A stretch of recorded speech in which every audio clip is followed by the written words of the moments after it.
Hello, Gen Y Rockstars. This is Devesh Dwivedi from entrepreneurinmaking.com, and today I have Laurie Davis. She's the founder of eFlirtExpert and eFlirtExpert VIP, which is a dating and concierge service for executives. And she's also one of the team members, one of the ladies on She's the CEO team, and you can find her on her web show, which is called Love Nation as well.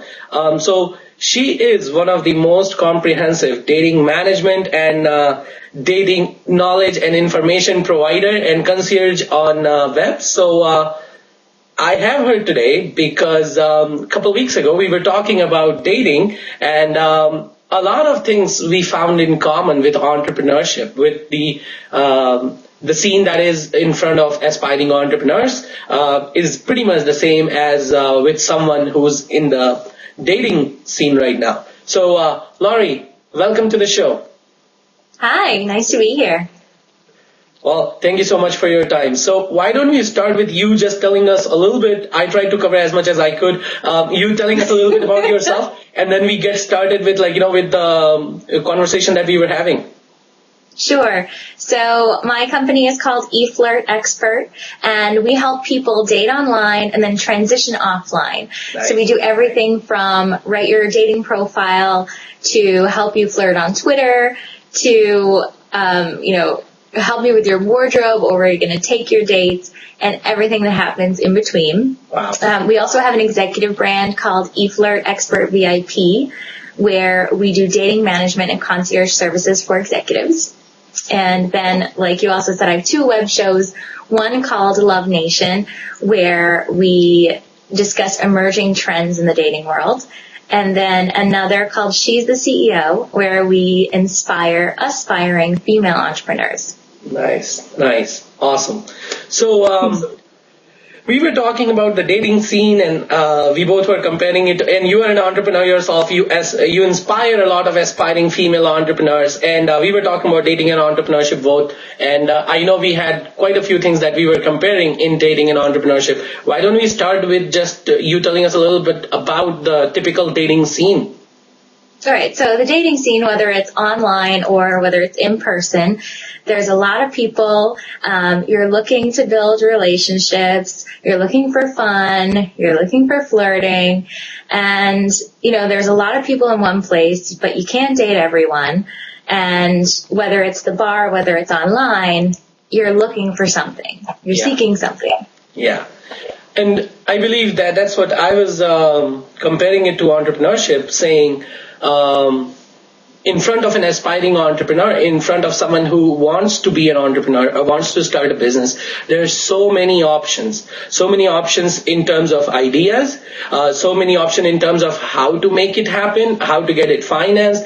And whenever they are going out, whether it's a networking event or whether it's a private event or it's a family event, they also know what they are looking for, whether they are looking for a friend who could help as a co-founder, or they are looking for an investor or whatnot. So it's pretty much the same. And as you just said, you can't date everyone that you come across. Just the same way, you can't start with every business idea that you get. Right. You have to zero in on one and start working on that particular idea. Maybe starting with creating your own pitch, which is more like a pickup line. What do you think? I do think a pitch is like a pickup line. Pickup lines are not something that are generally very accepted in the traditional pickup line, like cheesy sort of format. In order to throw a pickup line out there today, you need to make it sound really conversational and part of what you're already talking about, just like your pitch. You don't want your pitch to be like really in someone's face. You want it to get them interested, which is the same thing you're doing with a pickup line and a pitch. You want to get someone interested in asking lots of questions and get into you and into your product. So I think a pitch is just like a pickup line. And the best way to go about it is to make it really conversational and really just to, it's your little hook to try to get them interested. Don't sell it too much, because if you oversell yourself in your dating scenario or you oversell your product in your pitch, you're not going to get their attention. Yeah, and I totally agree. And the only thing I would add is it's exactly like a pitch or a sales pitch or investor's pitch as well. With the number of pitches that these investors or all these VCs they listen to or they come across, you really have to make it more natural, more conversational, so that you can grab their attention versus saying, "Oh, here is my." Here is what I'm doing, here is how much money I'm looking for, or making it too cheesy, or making it not very conversational, not very appealing. So I totally buy that. What do you think about the wingman? How does the wingman fit in this situation?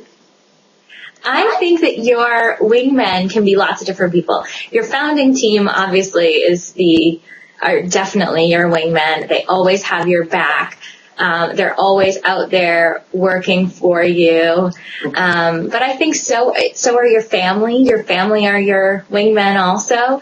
And your staff are your wingmen. Anyone who is your brand evangelist is your wingman. Yeah, that's very true. That's very true.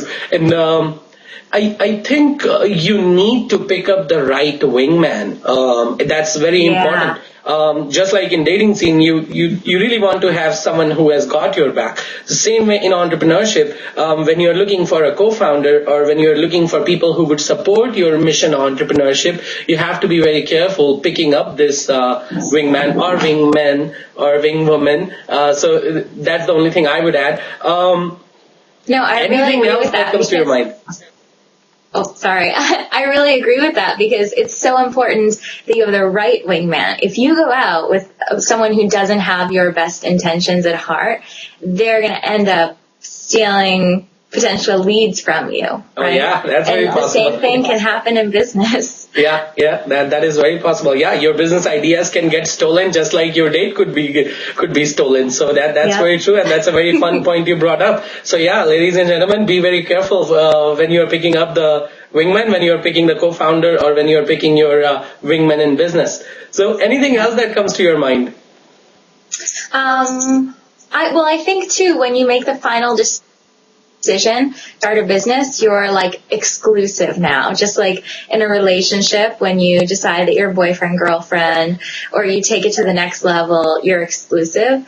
And I think that happens in business too, when you do make the final decision to move forward with a business, to move forward with a partner, to move anything forward. It's like getting to the next level of a relationship. Yeah, I totally agree with that.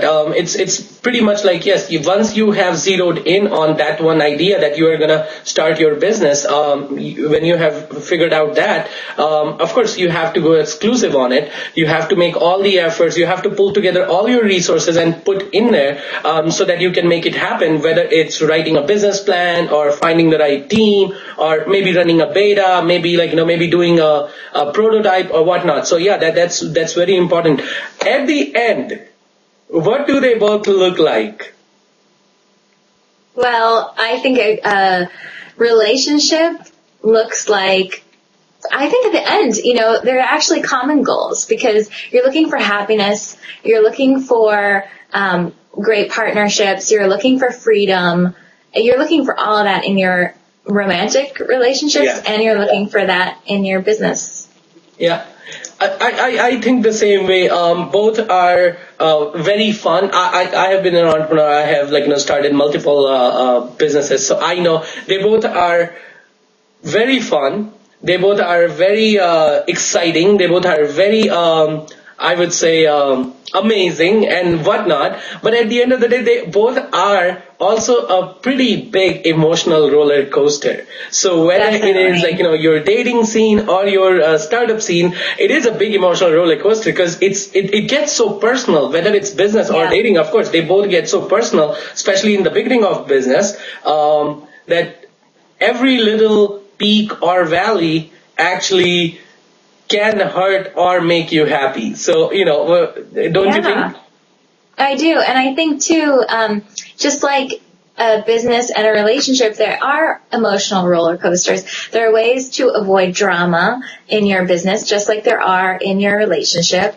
And there will be great days when you're celebrating and there will be days when it's hard. And I think knowing that up front, that it's not always going to be easy, and that sometimes it's going to be amazing. Just like in any relationship, you need to stick with it and, persevere. Yeah. Don't give up too soon. You have something amazing behind it, so work for it. But also know when to cut your losses. Yeah, that's very important. That's very important. You have to know, in dating or entrepreneurship both, I think you have to know when to cut the cord, when you really have to let it go, versus dragging it and hurting it. Your resources, your people around you and whatnot. I also think not just the perseverance, but the fact that these are so personal, make it more like. What's the word I'm looking for? Well, I already said emotional roller coaster, but I think that the fact that these are risky, the fact that these could hurt us, the fact that these could be painful, should not stop us from going that way. Because, could you live without a relationship? Could you live without entrepreneurship? Especially if you have entrepreneurship, you have that craving, you have that hunger for freedom in your genes. Yes. So, your thoughts? And if you're an entrepreneur, you can't. So, I think you're right. It's important to really, go after it. Awesome. Just like you would that perfect match. Like if you find Mr. or Ms. Right tomorrow, you're not gonna, if they say no the first time, you're not gonna never call them again. You're gonna try a second time, follow up. Yeah. Follow up is very important. Another thing that I think is you also have to accept the failures there. Maybe you think that this person is Mr. Right or Miss Right.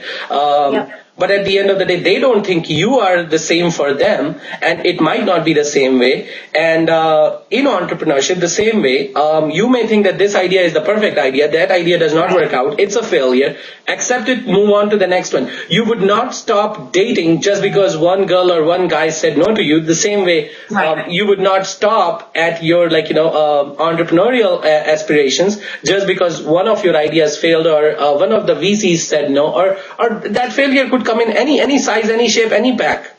Yep. And I think it's important to know that just because one match didn't work out for you doesn't mean that you're the failure. Just like one product or one business model or one VC didn't work out for you, that doesn't mean that you're the failure. It just means that you maybe need to shift things a little bit. So it doesn't mean you need to throw your whole idea away just because it isn't resonating with people. Maybe if you just looked at I deal a lot with perspective in dating, and I think a lot of dating is about how you look at it and from what perspective you're looking at it. So if you're looking at it straight on, if you just shifted a little bit, which could happen with a product too, if you just shifted your product vision a little bit, it could really resonate that much more with people. So how about we say be flexible in terms of having a perspective, be flexible in terms of if you have to change your idea a little bit, maybe the business model a little bit, maybe yourself a little bit. Maybe you have to adjust certain things to accept certain ways of the ways the industry works or the ways VCs work or the ways your staff, your team works. So being flexible could be the another tip here. Definitely. Right? Awesome. Anything else that comes to you, Dr. eFlirtExpert? I think those are the big things. All right. Awesome. Thank you so much for your time. Thank you so much for chatting with me. And I hope everyone who's watching does enjoy it. And if you did, definitely share it with your friends, your family, your network, and definitely share it with the single folks. Definitely share it with the aspiring entrepreneur folks. Laurie, thank you so much once again. You're welcome. Thanks for having me. Thanks. Bye now. Bye.